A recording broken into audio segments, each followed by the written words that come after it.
السلام عليكم، ازيكم عاملين ايه؟ هنعمل مع بعض النهارده طبليه. هي مش هتكلفنا اي حاجه نهائي، يعني اقل من 400 قماش. فيمكن تكون التكلفه بتاعتها الفعليه حوالي 4 جنيه. فيلا بينا نشوف احنا محتاجين ايه. اول حاجه هنحتاج لاربع قطع من الكرتون، يكون الكرتون ماسك نفسه قوي، يعني كرتون حاجه من الاجهزه الكهربائيه اللي عندنا. احنا 4 عشان يبقى السمك من هنا كبير. تمام. هنبتدي ان احنا نلزقهم واحده واحده.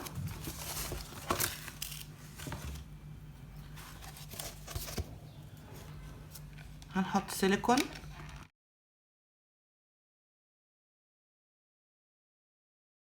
هنلزق الكرتونه.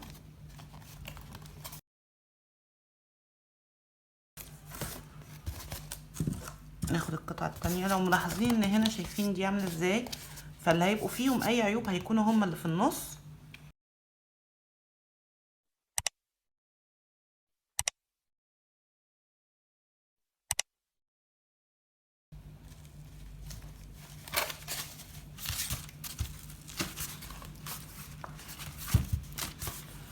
هيكون ده الشكل بتاعها معانا. هنجيب قماش خياميه، الحته دي اقل من 4 متر. فانا عشان هي فيها رسمه عروسه من هنا، انا عايزه العروسه تكون هي اللي في النص.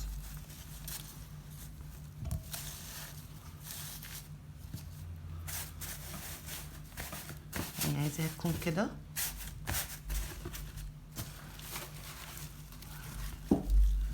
هتكون بالمنظر ده معانا.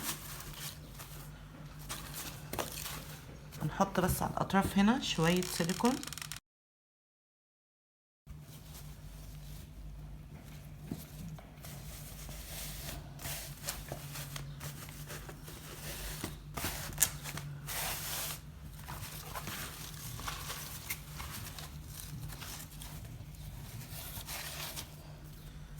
والناحيه التانيه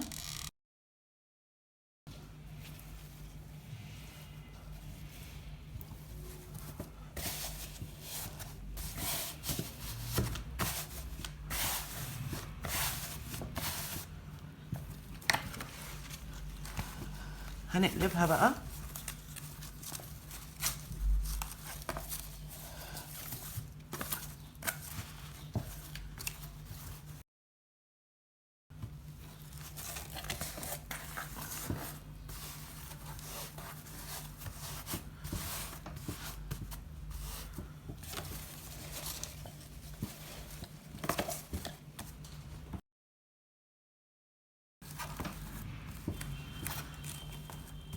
ونشد كده واحنا بنلزق القماش.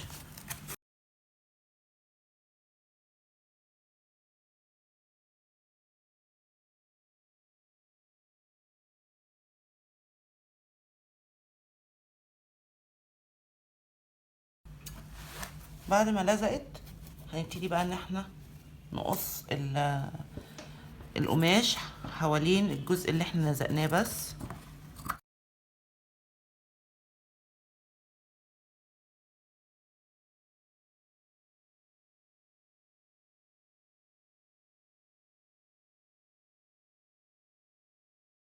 هيكون ده شكلها من تحت، وده الشكل بتاع الطبلية من فوق. طبعا مقاس الكرتونة زي ما انتوا حابين، انا واخده المقاس ده بصينية مدورة عندي. عايزين مقاس اكبر براحتكم، مقاس اصغر براحتكم. هي تستحمل على فكرة انها تكون للاكل نفسه لو احنا حبينا يعني. بعد كده هنجيب قطعة قماش بقى اهيت معانا، تكون قريبة من نفس الحجم جدا. وهنبتدي ان احنا هنحط سيليكون تاني هنا.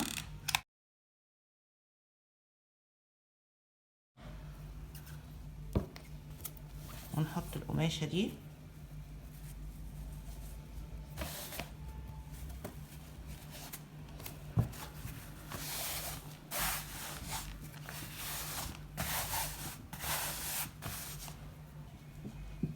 وهنقص برضو، بس انا هقص بالمقص اللي هو المشرشر عشان ما ينسرش مني بعد كده.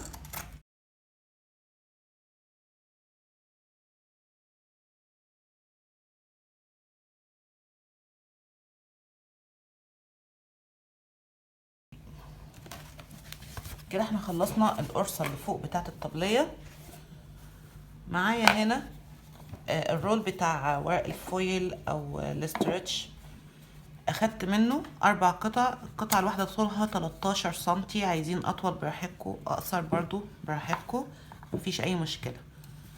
فانا معايا القطعة دي هبتدي ان انا اغلفها بالقماش اللي باقي معايا ده.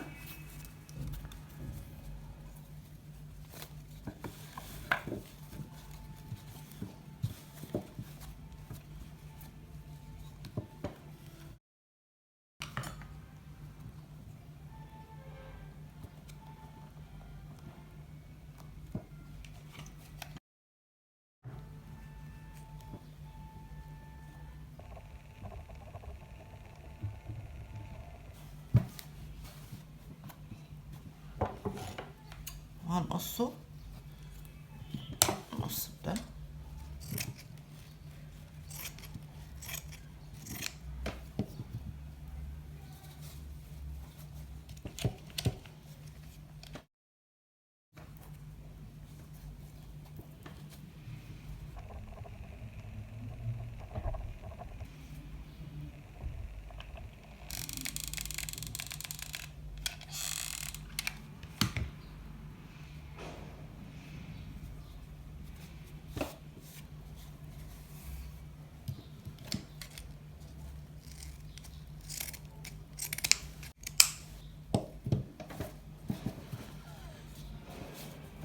هيتبقى معانا الرول بالمنظر ده، هنحط سيليكون جواه من هنا.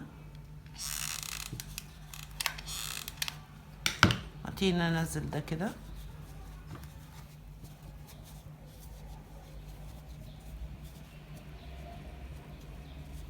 احنا كده خلاص اهو غلفنا الاربع رجول اللي معانا. هنجيب الشريط ده، شريط تزيين، ده المتر فيه تقريبا ب1 جنيه. وهبتدي ان انا ازين بيه الرجل من هنا الاول.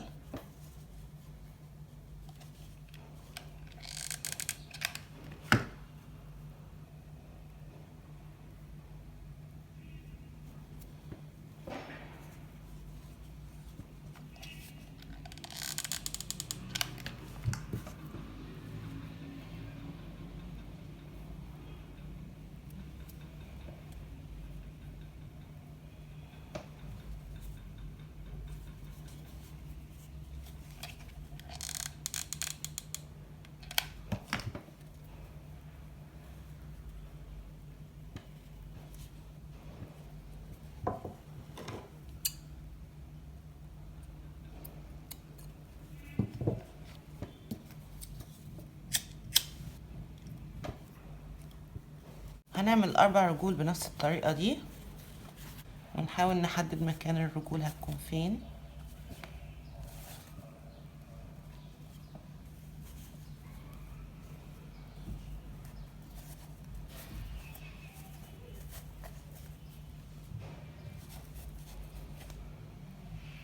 تمام كده. هنبتدي ناخد رجل رجل وهنحط عليها هنا سيليكون ونلزقها.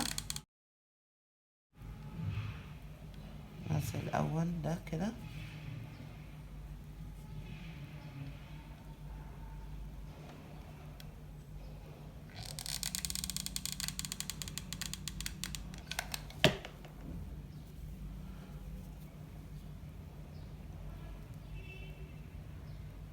نضغط عليها شوية لحد ما تثبت.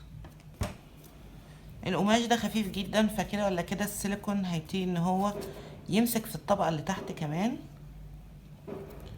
اول هناخد المقاس ونقص. نبتدي ان احنا نلف حوالين رجل رجل، نحط السيليكون كده وهنحط الشريط واقف.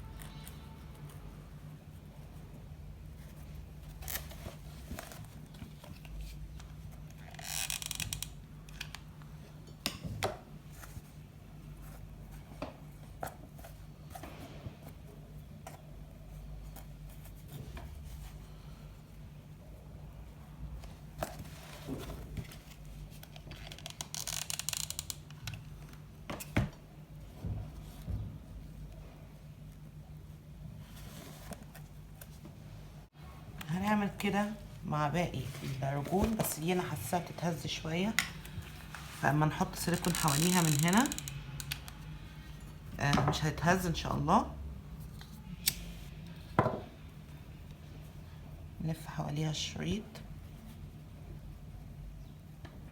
ده كده بقى شكل الطبلية اهوت. بعد ما نشفت الرجول بقت ثابته.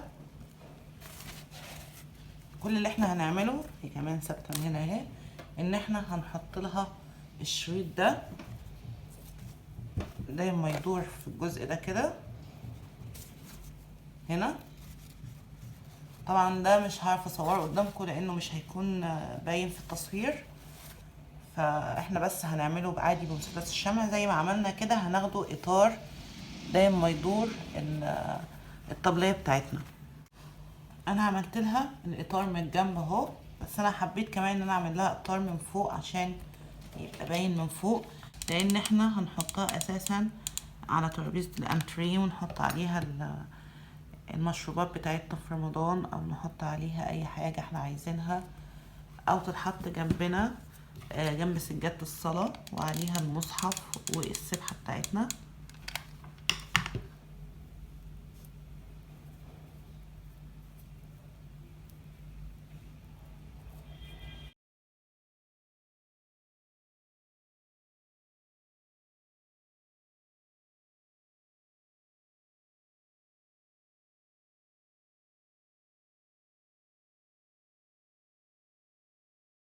معلومة بقى بالنسبة للرجول، لو انتوا لازقين القماشة دي كلها بالسيليكون كويس، يعني ما تكونش مهوية زي دي كده، وبعد كده لزقتوا الرجول، فالرجول هتبقى ثابتة جدا تمام.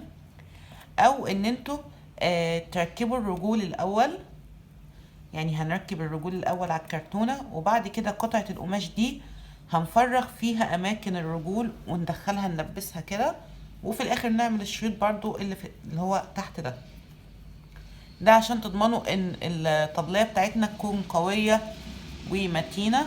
وده بقى شكلها من فوق اهيت، وده كده بقى الشكل النهائي للطبلية بتاعتنا، واللي احنا نقدر نحط عليها العصاير جنبنا في رمضان، او نحط عليها المصحف او اي حاجة احنا عايزين نعملها. ودي الفوانيس اللي احنا عملناها الفيديو اللي فات، والمبخرة اللي احنا عملناها برضو، ودي الاحجار. اتمنى ان الفيديو النهارده يعجبكم، والسلام عليكم ورحمه الله وبركاته.